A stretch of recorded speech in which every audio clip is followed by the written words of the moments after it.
Welcome to Leaders Arise. My name is Demola Awoyele, and I want to say thank you for being a part of today's broadcast. May I have the privilege of saying to you the compliments of the season. I want to wish you God's best at this season that is upon us. And it's my prayer that this season will deliver God's best to you and to your family, and you're going to finish well, you're going to finish strong.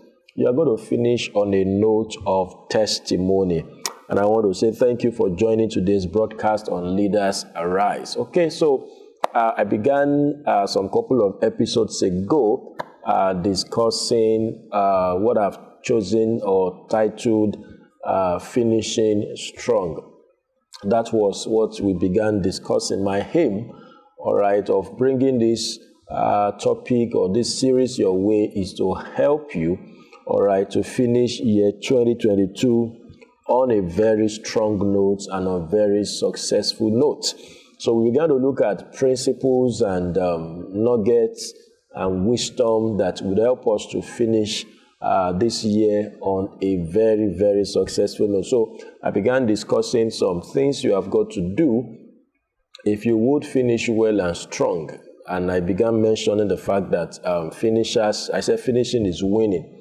That you can't say you have won unless you finish. Life is not just about starting, it's about finishing and even finishing well. And it's not only about starting well, it is also about finishing well. Life does not reward you because you started or you started well. Life rewards you because you were able to finish. Even Jesus said in Revelation that he that endures till the end shall be saved. So it's not enough to be saved. It's very important that you endure.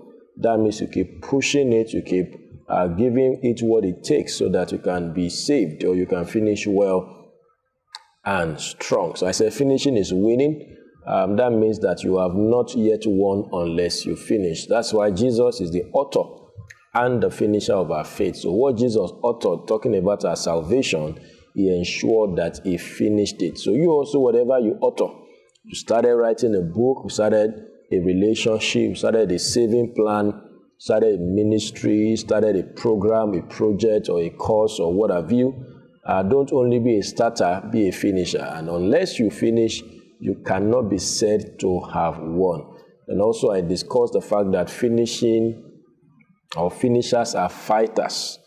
Finishers are fighters. It means that anyone that finishes must fight his or her way through if he hopes to finish. All right, so finishers are fighter. All right, then the third episode I discussed with you what I titled Fight to Finish. That means you must fight to finish. What that means is that there are things that you must fight for you to finish. There are things that want to stop you from finishing, and you must fight those things. So I'll be picking up from there today because I began discussing the things you have got to fight. One of them that I discussed was you must fight depression, you must fight discouragement, you must fight distraction. So on today's episode, I want to mention two other things that you have got to fight. Most of the time, we think we are fighting the devil. Yes, ultimately we are fighting the devil, but it manifests in different ways.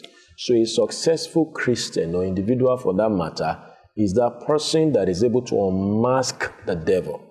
Unmask the devil. Because the devil often masks himself. He masks himself in such a way that you would not be able to know that this is the devil.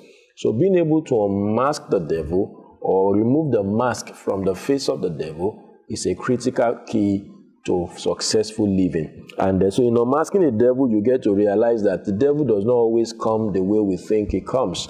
When the devil attacks a man or attacks a person, it doesn't come as the devil that a lot of us have been told. Somebody that comes with horns, maybe 2 horns, that have a tail at his back, that put on black cloths, or maybe red and black cloths. By the way, the devil is not black. Neither is God white. God is light. The devil is dark. And dark is not a color. Dark is a state of existence. All right, so when you see dark, dark is not a state of color. It's only in art that they say dark is a color. Dark brown, dark yellow, dark whatever. But dark is not a color. Just as light is not also a color. Light is not white. Light is light. Light is a state of existence. Light is a quality of existence. So when I say that the devil is not black, it is dark. Don't ever think of black when you think dark. Not everything that is dark is black. Let's leave that for another day. So what I'm saying is this. Sometimes the devil comes even as white. But in that white is darkness. It can come in any guise. It can come in any color. All right. So a successful Christian or a sound Christian or individual is the person that is able to unmask the devil. Whatever guise with which he comes, you are able to decode or mask him. So today, I want to look at one of the ways that the devil also comes to people's life. And that is what I've titled, Fight the Abortive Spirit. In my years of leadership, I have noticed that this is one spirit that everyone has got to fight. Especially in this side of the world where a lot of stuff has started without being completed. By the way, what is responsible for incompletion of whatever people start may not necessarily be money. Money may look like what was it or what it was, but if you look at it basically, it is not necessarily money, because the same thing you didn't finish because of lack of money, another person finished it, even though he didn't have as much as you had. All right. Even on campus, some people finish from school without having somebody to really train them or be responsible for their upkeep. Another person has all the money, yet he never finished for whatever reason. So never you think that money is your problem.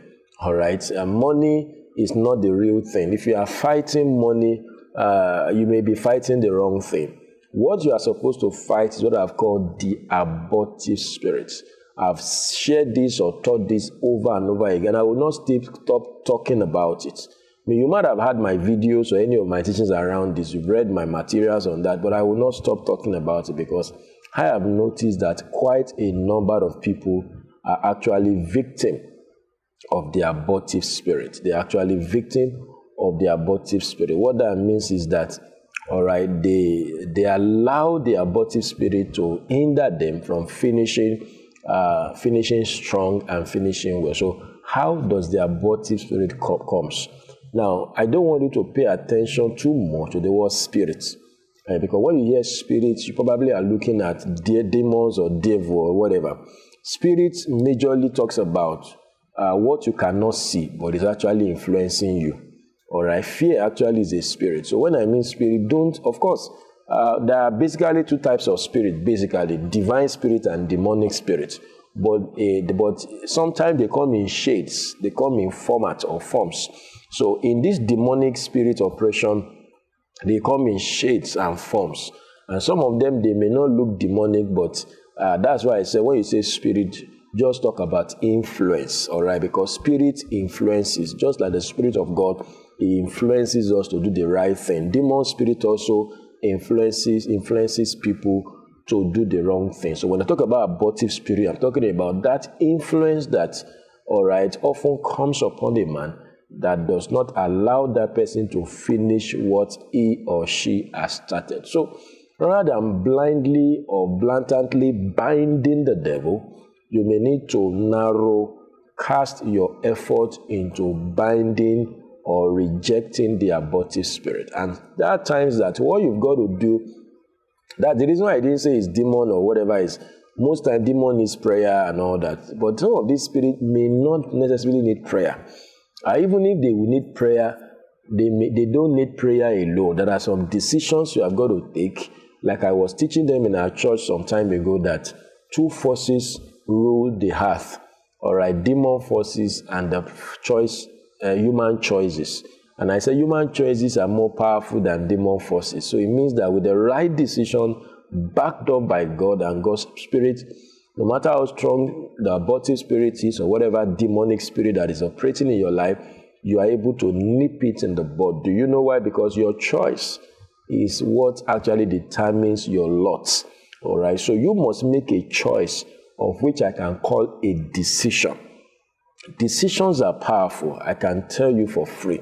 Life is about decisions. So talking about this abortive spirit, one of the ways to nip it in the bud in your life is to make a decision.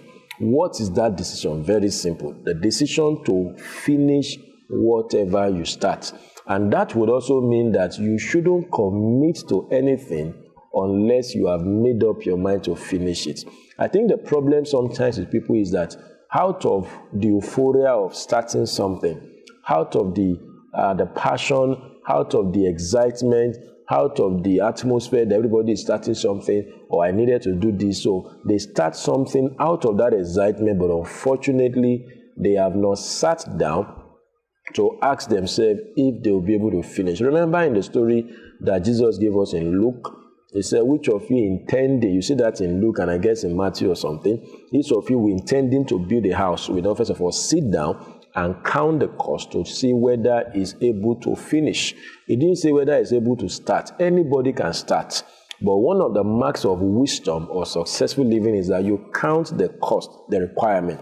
Will I be able to finish this? So one decision you are going to make in order to fight the abortive spirit is to ask yourself, will I be able to finish? I'm starting this relationship. Will I be able to commit to a point where we'll get married? Not just married, we'll stay married. The reason why some people are hopping from one relationship to another is because they only start with the euphoria of he has proposed to me or I've seen the girl I love. They've not asked themselves, will I be able to commit, all right, to finishing, if I may say, this relationship and translating into marriage? Because if you don't ask yourself that question, I can guarantee you will soon hop out of that relationship and looking for another one. And the cycle of incompletion or abortion continues. I will be continuing from here at the next episode, but take that from me today that you need a decision to fight the abortive spirit. And one of such decisions is never to start what you don't hope to finish. You must count the cost, all right, and ask yourself, will I be able to commit to finishing this? And I hope and I pray that as you do that, the abortive spirit will never have a handle on your life, and you're going to finish well, you're going to finish strong and fulfill your destiny. Thank you for being a part of this broadcast. My name is Demola Awoyele, and this is Leaders Arise. I look forward to receiving your questions, your comments, your feedback. Help me share this stream across all your contacts. Then, of course, like our page if you're on Facebook, subscribe to our channel if you're on YouTube. Then look forward to another exciting moment at the next episode. Bye for now.